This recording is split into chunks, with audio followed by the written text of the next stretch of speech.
जय श्री राम। दोस्तों, आज हम महाभारत की कथा की एक घटना की चर्चा करेंगे। जब कौरव पांडव में चौरस का खेल हुआ और पांडव हार गए तो पांडवों को वनवास जाना पड़ा और वन में जाकर पांडव एक नदी के किनारे झोपड़ी बनाकर रहने लगे। पांचों पांडव और द्रौपदी।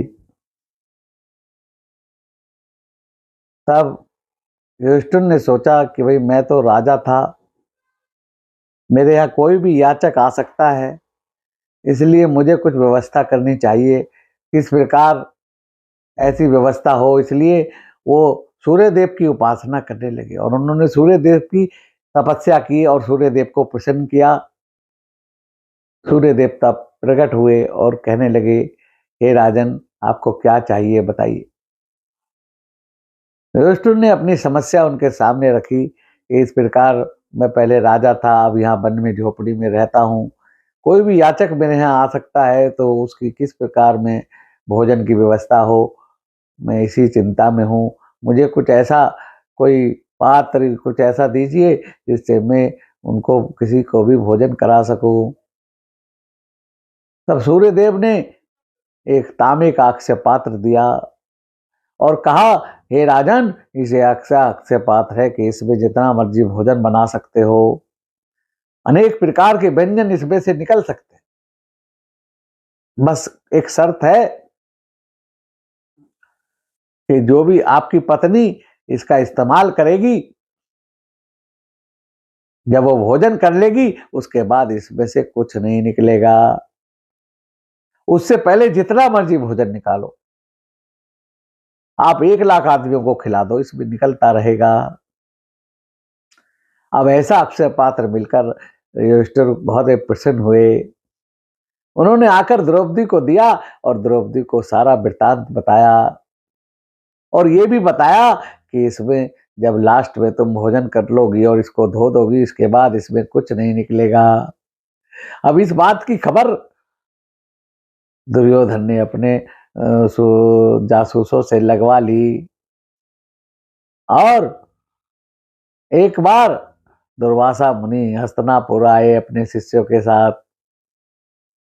दुर्योधन ने उनकी बहुत सेवा की और उसके बाद दुर्वासा मुनि कहने लगे, वत्स कुछ मांगो। दुर्योधन ने अपने दिमाग में युक्ति लगाई, क्यों ना मैं इन्हें पांडवों के पास भेज दूं, और जब वो इनका स्वागत और भोजन नहीं करा पाएंगे तो ये उन्हें श्राप दे देंगे। ऐसा दुष्विचार करके दुर्योधन ने उनसे कहा कि प्रभु, मैं चाहता हूं कि आप मेरे भाई का आतिथ्य स्वीकार करें। मेरे बड़े भाई युधिष्ठिर यहाँ पास में नदी किनारे कुटिया में रहते हैं, आप उनका अतिथि बनने स्वीकार करें तो मेरे लिए यही अच्छा होगा। दुर्वासा मुनि कहते हैं, अगर आपका इतना प्रेम है तो मैं अवश्य जाऊंगा, सारे शिष्यों के साथ जाऊंगा। तब दुर्योधन ने कहा कि महाराज, दोपहर के टाइम जाना, बस ये और प्रार्थना है। बोले, ठीक है, हम दोपहर के भोजन के टाइम पहुंच जाएंगे 2 बजे। ठीक है। अब कुछ दिन बाद दुर्वासा मुनि अपने 1.25 लाख शिष्यों के साथ युधिष्ठिर की कुटिया के पास पहुंच गए। युधिष्ठिर ने उनको प्रणाम किया और स्वागत किया और कहने लगे कि युधिष्ठिर, आज हम अपने 1.25 लाख शिष्यों के साथ आपके यहाँ भोजन करेंगे। अब उससे कुछ ही क्षण पहले सारे पांडव भोजन कर चुके थे और द्रौपदी भी भोजन करके अक्षय पात्र धोकर निबट चुकी थी। युधिष्ठिर बड़े सोच में पड़ गए कि अब क्या होगा। अक्षय पात्र को तो ये वरदान है कि द्रौपदी के भोजन के बाद उसमें से कुछ निकलता ही नहीं। फिर भी युधिष्ठिर ने विचार किया और मुनि से कहा कि मुनि, आप ऐसा कीजिए कि आप यही नदी में स्नान करके आइए, तब तक मैं व्यवस्था करता हूँ। अब दुर्वासा मुनि अपने शिष्यों के साथ नदी में स्नान करने चले जाते हैं। युधिष्ठिर द्रौपदी के पास आकर कहते हैं कि इस प्रकार से दुर्वासा मुनि अपने 1.25 लाख शिष्यों के साथ आए हैं, अब किस प्रकार उनकी भोजन की व्यवस्था होगी, बड़ी सोच की बात है। द्रौपदी कहती है वास्तव में मैं भोजन कर चुकी हूँ, अब अक्षय पात्र में तो कुछ निकलने वाला नहीं है, अब तो ठाकुर ही हमें बचाएंगे इनके श्राप से। और द्रौपदी और सारे पांडव बड़ी मन से प्रार्थना करते हैं ठाकुर की, और कृष्ण कन्हैया जी प्रकट हो जाते हैं, तत्काल आ जाते हैं। द्रौपदी से कहते हैं बहन बता क्या विपदा है, तूने मुझे क्यों याद किया है। द्रौपदी कहती है ऐसे ऐसे दुर्वासा मुनि अपने 1.25 लाख शिष्यों के साथ आए हैं और भोजन करना चाहते हैं। अब ठाकुर जी आप ही बताइए किस प्रकार हम भोजन कराएं, अक्षय पात्र धोकर रख चुकी हूँ, मैं भोजन कर चुकी हूँ, और उसमें ये वरदान है कि जब तक मैं भोजन ना करूं तब तक ही भोजन निकलता है। मेरे कृष्ण भगवान ठाकुर जी कहने लगे जरा अक्षय पात्र उठाकर लाओ। द्रौपदी कहने लगी प्रभु मैं तो धोकर रख चुकी हूँ। कोई बात नहीं आप लेकर तो आओ। द्रौपदी लाकर अक्षय पात्र ठाकुर जी के हाथ में देती है और ठाकुर उसमें हाथ घुमाते हैं और उंगली पर एक चावल का दाना निकल कर आ जाता है। भगवान उस चावल के दाने को मुंह में रख लेते हैं, जीभ पर रख लेते हैं और उसको ग्रहण कर जाते हैं, और ग्रहण करके भगवान एक डकार लेते हैं, और जैसे ही इधर भगवान ने डकार ली उधर दुर्वासा मुनि 1.25 लाख शिष्यों के साथ सभी को डकार आ जाती है, सभी के पेट भारी हो जाते हैं।